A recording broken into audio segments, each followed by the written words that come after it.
윤보선과 신민당의 착각. 5월 16일 저녁, 쿠데타가 일어난 지 15시간이 경과한 후 쿠데타군을 저지하겠다고 일군 사령관이 윤보선에게 연락을 해왔다. 각하, 명령만 내려주시면 출동하겠습니다. 쿠데타군은 기껏 3,500명이지만 야전군은 도합 60만이니 야전군의 전력은 170배가 더 많았다. 따라서 대통령의 재가가 있으면 즉시라도 출동할 태세였다. 하지만 윤보선은 그럴 생각이 추호도 없었다.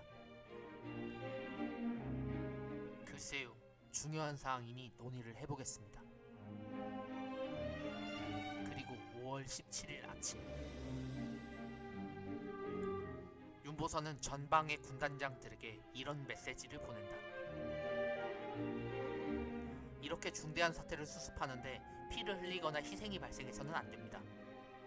병력을 움직이면 북한의 남침 가능성이 있으니 모두들 그냥 가만히 있으세요. 아니, 이건 또 무슨 소리란 말인가? 군인들끼리 피를 흘릴까봐 북한의 남침 가능성 때문에 그 어떤 쿠데타라도 진압하는 건 옳지 못하다는 소리가 아닌가? 윤보선의 메시지에는 전혀 타당한 논리가 없었다. 그도 그럴 것이 당시 윤보선의 관심은 쿠데타를 이용해 장면 정권을 축출하고 그 자리를 민주당 구파로 이루어진 신민당이 집권하는 것이었다. 때문에 윤보선을 만난 뒤 주한 미군 사령관 맥그루더는 미국에 이런 전문을 보내기도 했었다. 윤보선은 장면을 몰아내고 싶어 가능한 모든 법적 절차를 찾고 있는 중이다. 심지어 쿠데타 소식에 신민당 당원들은 만세를 부르기까지 했었다. 만세, 이제는 우리 세상이 됐다. 하지만 과연 그랬을까? 엄청난 착각이었다.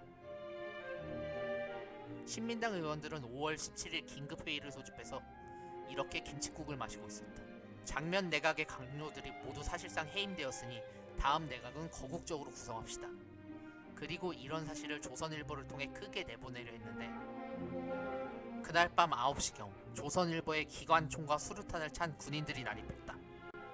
누구 맘대로 이따위 것을 기사로 싣는 거야? 그리고 편집국의 인쇄기를 부수고 개머리판으로 직원들을 구타하였으며 결국 기사는 삭제되고 말았다. 군이 움직였으면 과연 막을 수 있었을까? 그렇다면 만약 윤보선의 재가가 떨어졌다면 군은 쿠데타 세력을 막을 수 있었을까? 하지만 실상은 그렇지가 못했다. 일군 사령관 이알림은 예하의 30만 병력을 모두 장악하고 있다는 듯이 소리쳤지만 참고로 일군 사령관이면 우리나라 육군의 절반을 관할하는 직책이었어. 당시 군대의 여론을 제대로 알고 있었다면 절대로 호언할 수 없는 일이었다. 당시 윤보선의 비서관들이 현지를 시찰하면서 목격한 실상은 이랬다. 글쎄요, 쿠데타군을 막아달라고요? 장면이는 약해서 안됩니다. 우리는 누구의 명령도 안 듣겠습니다. 솔직히 혁명을 지지합니다. 맞습니다. 나도 저 사람과 생각이 같습니다. 물론 생각을 달리하는 장성들도 간혹 있었다. 전 군인의 본분을 지키겠습니다. 대통령의 출동 명령만 기다리고 있겠습니다. 하지만 그랬던 그도 이후 다시 청와대로 전화를 해왔다. 아까 말했던 것은 전부 취소입니다. 죄송합니다, 비서관님. 나 최석이는 혁명을 전적으로 지지합니다. 그러니 꼭 그렇게 보고를 해주십시오. 현실이 이러했던 것이었다. 때문에 대통령의 재가가 내려진다고 해서 실제로 출동을 했을 부대가 과연 얼마나 됐을지 의문이 아닐 수 없었다. 그리고 이런 일도 있었다. 5월 18일 아침, 일군 사령관 이알림은 오히려 부하들에게 의해 체포되었으니 당시 끌려가면서 이런 치욕을 당해야 했다. 한 공수부대 대위가 이알림의 얼굴에 권총을 지르고 반말로 명령했다. 점점점. 자, 계단 위로 올라가라. 지금부터 사형을 집행하겠으니 똑바로 자세를 취하도록. 그러면서 사격 자세를 취했다. 그러자 이알림이 분노에 찬 목소리로 욕설을 퍼부었지만 총알은 날아오지 않았다. 이게 무슨 짓이야? 넌 계급도 없어? 얼마 후 대위가 다가오더니 이알림 귀에 대고 나직이 말했다. 이렇게 하라고 시켜서 하는 것입니다. 용서해 주십시오. 훗날 이알림은 당시의 심경을 이렇게 회고했다. 박정희, 김종필 집단은 야만인 중에서도 야만인들의 집단이구나. 그렇게 당시 군의 위계 질서는 크게 무너진 상태였고 대부분의 군인들은 쿠데타를 지지하고 있었다. 미국에게 버림받은 장면. 장면은 수도원에 틀어박혀서 기도만 올리고 있었던 게 아니었다. 그는 미 대사관에 여러 차례 전화를 걸고 인편으로 편지를 보내기도 했다. 당시 장면의 편지 내용은 이러했다.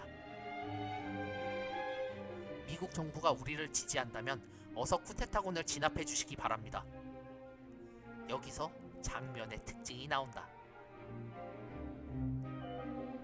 윤보선이 야전군에게 도움을 받을 생각을 했었다면 장면이 믿는 구석은 미국이었던 것이다. 이에 대해 전직 청와대 비서는 이렇게 꼬집었다. 아마도 장면은 미국을 천주교의 교황청쯤으로 생각했던 모양이에요. 정대철은 이렇게 분석한다. 카톨릭과 미국은 장면을 정치에 입문시킨 세력이었으며 그의 정치적 기반이기도 했죠. 카톨릭계는 그를 자신의 정치적 대변자로 삼고자 했고 미국은 그를 이승만을 대체할 온건파 우익 정치인으로 활용하고자 했으니까요. 때문에 장면은 그의 성격과도 맞지 않는 정치에 입문하게 된 것이었고요. 이때 장면의 편지는 워싱턴에도 고스란히 전달되어 백악관에서는 사안을 두고 여러 차례 대책회의를 열었는데 미국은 선뜻 결론을 내리지 못하고 계속 침묵을 지켰다고 한다. 점점점. 미국은 61년 초부터 급격히 장면 정부에 실망을 하고 있었기 때문이다. 당시 미 정부의 요원들은 이렇게 회고한다. 장면은 정치가로서 너무 유약했기 때문에 미국은 실망하고 있었어요. 특히 미국 정부는 61년 초부터 일어난 한국에서의 통일 시위에 큰 우려를 나타내고 있었죠. 사실 미국 정부는 장면을 돕고자 했어요. 그러다가 미국 정부가 장면 정권을 불신하기 시작한 결정적인 계기는 통일 시위였어요. 당시 시위에는 반미 구호도 있었거든요. 하지만 장면은 그런 혼란스러운 상황을 제어할 힘이 전혀 없어 보였어요. 그래서 그가 실각했을 때에도 나는 별로 놀라지 않았죠. 따라서 미국 정부는 위기에 처한 장면을 돕기를 꺼려했던 것이다. 하지만 그런 미국 정부의 의중을 몰랐던 주한미군 사령관 맥그루더는 몹시 불쾌해했고 한국군에 대한 작전 지휘권은 엄연히 나에게 있는데 감히 내 허락도 없이 부대를 움직였단 말이지. 그런 이유로 쿠데타 진압을 윤보석과 미국 정부에 강력히 요구했던 것이다. 하지만 그런 그에게 돌아온 미국 정부의 대답은 이러했다. 앞으로 쿠데타 일에는 더 이상 신경 쓰지 말고 유엔군의 목적이 공산주의자들로부터 한국을 지키는 것이라는 사실만을 생각했으면 합니다.